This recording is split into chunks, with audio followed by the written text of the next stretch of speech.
So, hi everyone, welcome to my YouTube channel. So today we are going to discuss about a very important period in everyone's life, that is the adolescence period. So, adolescence is a time of action and a moment with the childhood.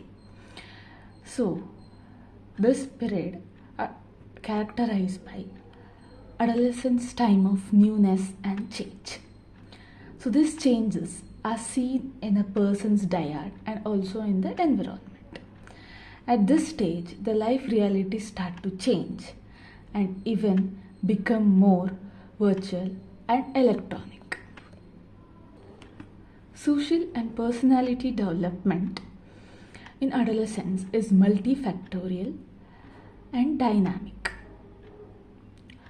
It involves several highly interrelated forms of development that involves a broad range of behaviors, feelings, thoughts, and health-related consequences. So, according to the Erikson stage of development, the adolescents, that is the early adolescents, are in the stage of identity versus role confusion.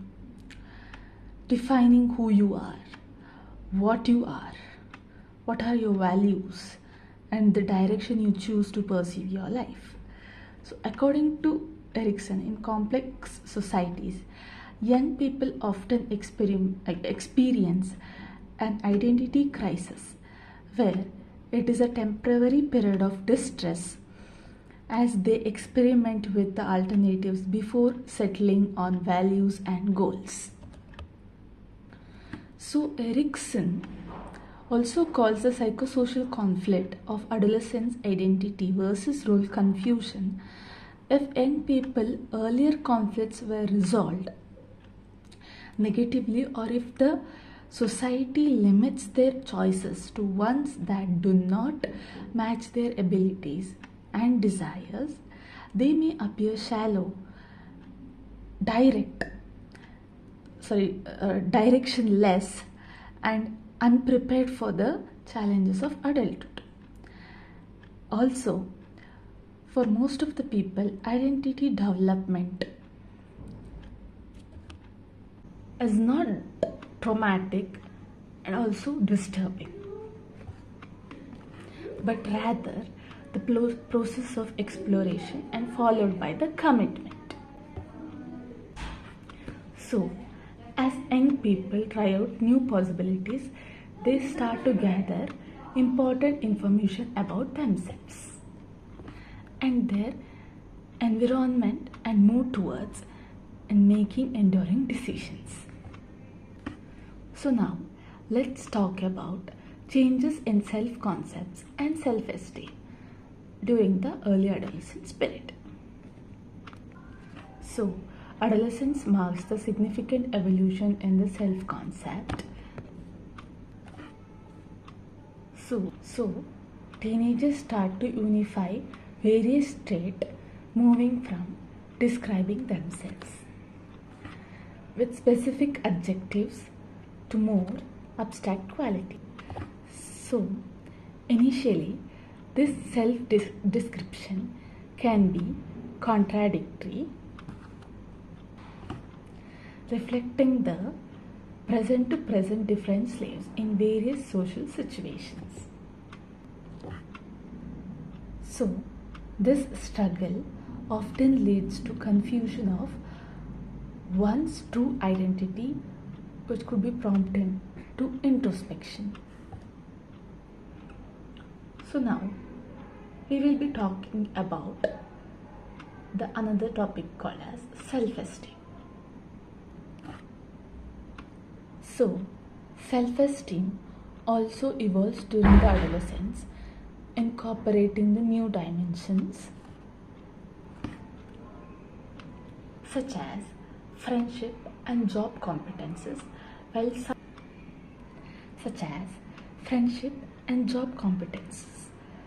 some may experience dip in self-esteem during the transition.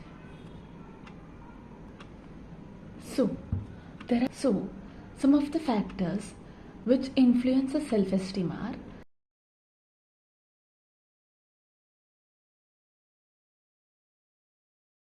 peer relationship, physical appearance, and academic success.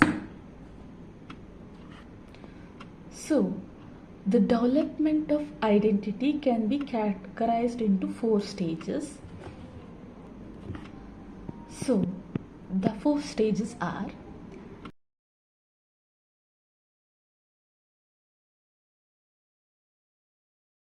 identity diffusion, identity foreclosure, identity moratorium, and identity achievement.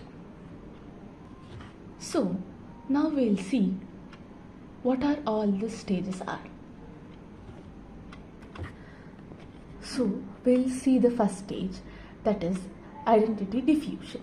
So here what happens is that individual lack commitment and they do not have active exploring options, and they may feel overwhelmed and unsure about their identity.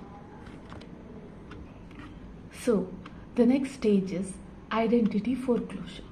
So here individual make commitment without exploring the alternatives, often adopting values and expectations of others such as parents.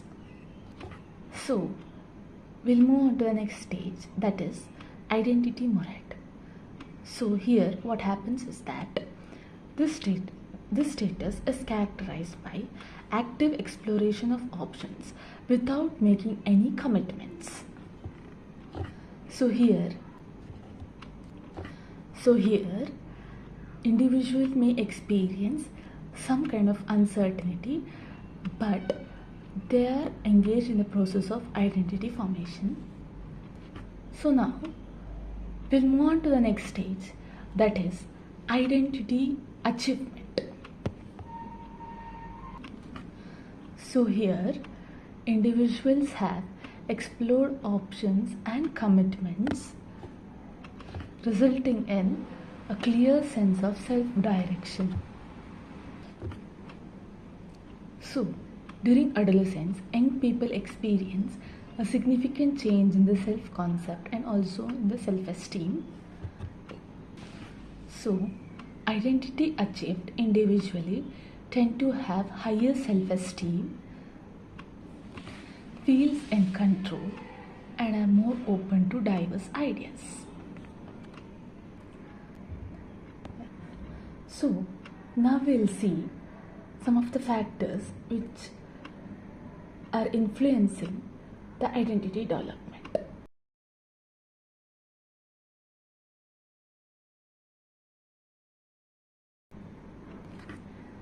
So that could be parenting practices, peer interactions, personality traits, so cultural context, supportive environment that promote exploration, like so diverse peer groups, and also enriching the school and college experiences facilitate the identity formation there. So now we'll see how do we support the identity development in adolescents.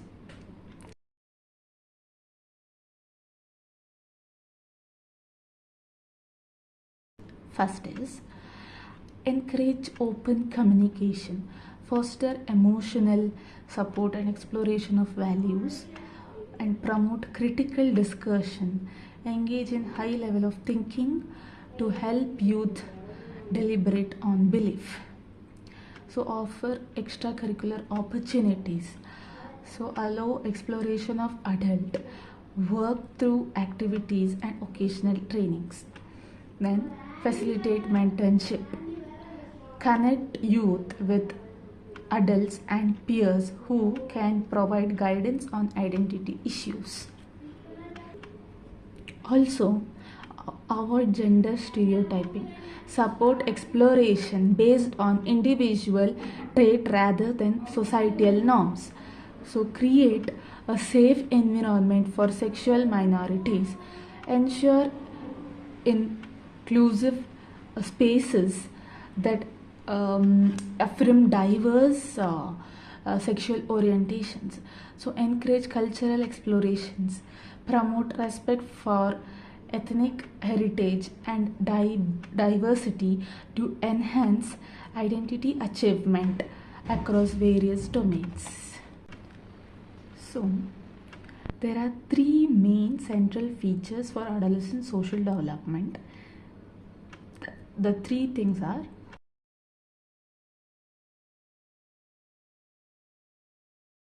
growth, differentiation, and synthesis. So first we'll see what is growth. So growth. Here adolescents develop new skills and concepts, experience new emotions, and begin to function in large number of social and personal domains. They display a wider repertoire of behaviors and experience a significant broadening of the social world. Of the transformation that occurs during adolescence, many are characterized by the differentiation. So that is, one's range of activities, behaviors, skills, ideas, social contacts, and emotions become broader or more different during adolescence than in childhood. So next is the synthesis. So the range of adolescence, behavior, thoughts, and experiences become larger and more complex. The adolescence is confronted with the challenge of bringing this diversity together. That adolescents need to synthesize this newness into a comprehensive and coherent approach to the world. The adolescents who can bring their new experiences and challenges together and likely to be an trajectory towards a healthy and rewarding adulthood, whereas failing to do so may add to the challenges of becoming an adult.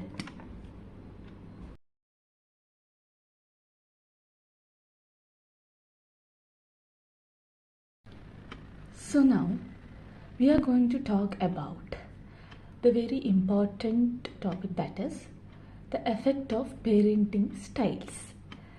So the adolescent's ability to become autonomous appears to be related to the kind of environment, that is the family environment, which is present in their homes.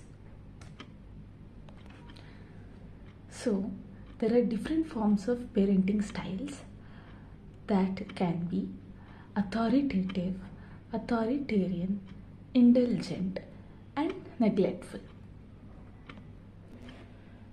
So now we'll see about one of the parenting style, that is authoritative parenting style. So here what happens is that parents are high on responsiveness and demandingness. They value both expensive and instrumental attributes, yet they assume ultimate responsibility for their children's behavior. So these parents are considered warm and responsive to the needs of the children. So when dealing with the matters of discipline, this authoritative parents engage their children in a dialogue in a rational, issue-oriented manner. Okay, they are effectively responsible for being loud, committed, supportive, and cognitively responsive in the sense they provide a stimulating and challenging home environment. So now we'll see about the next parenting style, that is authoritarian parenting style. So what is the difference here between authoritative and authoritarian parenting style? Okay, so here the parents are high on demandingness and low on responsiveness. Okay, they attempt to shape, control, and evaluate the behaviors and attitudes of the child in accordance with the set. In accordance with the set of absolute standards of conduct, these parents believe that their children should accept their rules, okay, and expectations without questions. They do not encourage verbal give and take of discipline related issues. So they do not foster their children autonomy, rather they restrict independent behavior here. So now we'll move on to the next parenting style, that is indulgent. So this type of parenting style, what happens here is that, so parents are high on responsiveness but low on demandingness. They interact with their children in a benign and passive manner, okay, and avoid the use of power when dealing with the matter of discipline. They make a few maternity demands on the children's behavior and also them to high degree of autonomy. So now we'll move on to the next parenting style, that is the neglectful parent. So here parents are low on responsiveness and demandingness. They try to minimize the amount of time and energy required to raise their children. They do not include them in making the decision that affects in the family. So from what we say is that authoritative homes have been found to be more socially competent than their peers raised in an authoritarian, indulgent or neglectful environments. Children from authoritative households are more self-reliant, more self-controlled, and more responsible, more creative, and more intellectually curious, adaptive, and more successful in the schools. Okay, so this authoritarian child, they become less socially skilled and less self-assured, less curious, and more dependent and more passive. So on the other hand, the indulgent child, they are less mature, okay, they are less responsible, more easily influenced by their peers, and less able to take leadership roles. Also, neglectful child, so those from a neglectful homes are often impulsive and are more likely to be involved in a delinquent behavior such as pre-conscious experimentation with the sex, alcohol, and drugs. So now you might have a question. So which of this parenting style is good? Which one to follow? So, okay, we have an answer for this. So we can say that authoritative parenting style is strongly associated with healthy adolescent development. Why so? Because authoritative parents provide a balance between restrictiveness and autonomy. Okay, this balance encompasses both standards and limits for the adolescent's behavior, okay, which are needed by developing individuals, and flexibility is necessary to allow the adolescents opportunity to develop self-reliance. Okay, so the second reason would be authoritative are more likely to nurture the intellectual development of their children by engaging them in a verbal give and take about their expectations and the decisions. Their discussions help to foster the development of social competence and enhance the adolescents' understanding of social system and social relationships. Okay, third reason would be due to warmth and control shown by the parents, adolescents are more likely to identify with their parents-child relationship. Okay, so now we are moving on to the next topic, that is role of peer groups. So here the early adolescents, that is the youngsters, always form a similar groups. So they always tend to form a crowds where they found their attitudes and behavior match with their this is a similar to their friends and also to other groups. So here a broad range of behaviors susceptible to peer influences, example health risk behaviors or internalizing behaviors, influence sources, example friends, siblings, and influence mechanism like popularity, social norms. So now we'll see how this social media is affecting the peer relationships.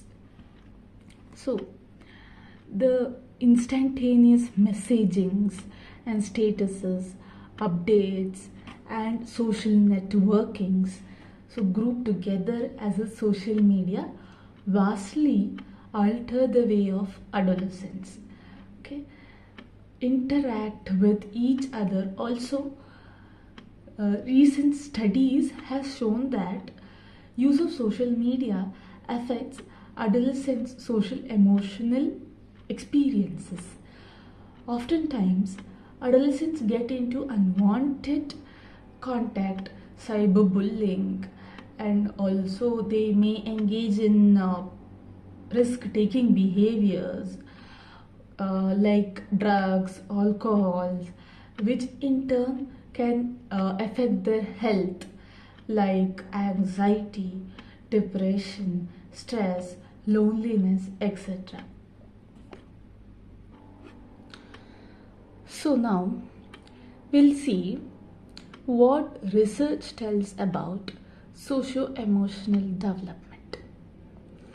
So the Erickson's fifth stage of identity formation is influenced by earlier developmental stages and shaped by social, economic and cultural factors.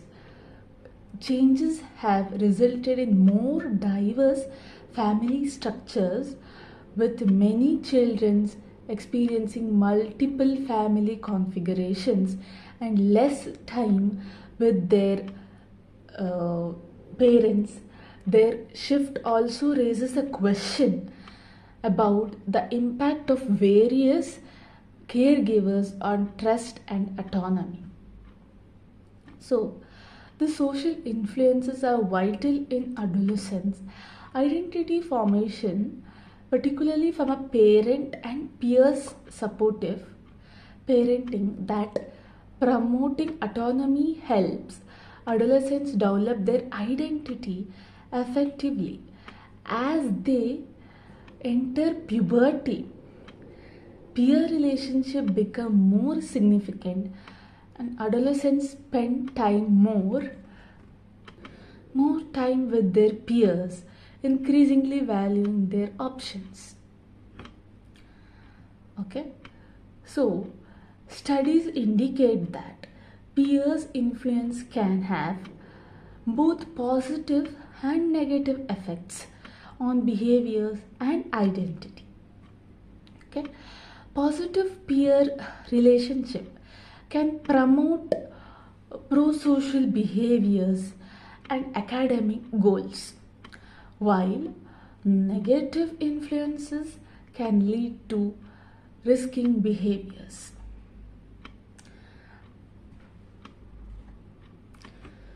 Okay, on the other hand, friendship provide a crucial context for exploring the personal values and communities, which is essential component of the identity. So development also overall both familiar and extrafamiliar relationships significantly shape adolescent psychosocial development and identity. So, on the other hand, friendship provide a crucial context for exploring the personal values and communities, which is essential component of identity development and overall both familial and extrafamilial relationship significantly shape adolescent psychosocial development and identity. So also, research says that students who have low identity development tend to have more conflict with friends and less communication with their parents. Overall, friendship qualities significantly impact both psychosocial development and identity formation, suggests that peer relationship plays a crucial role in young adult development. So yeah, this is the end of the video. So I hope you like this video. So thank you for watching, and keep supporting this YouTube channel, and also don't forget to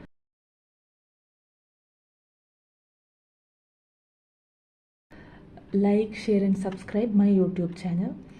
So some of the research articles I had put in the description box. Kindly look into it. Thank you everyone.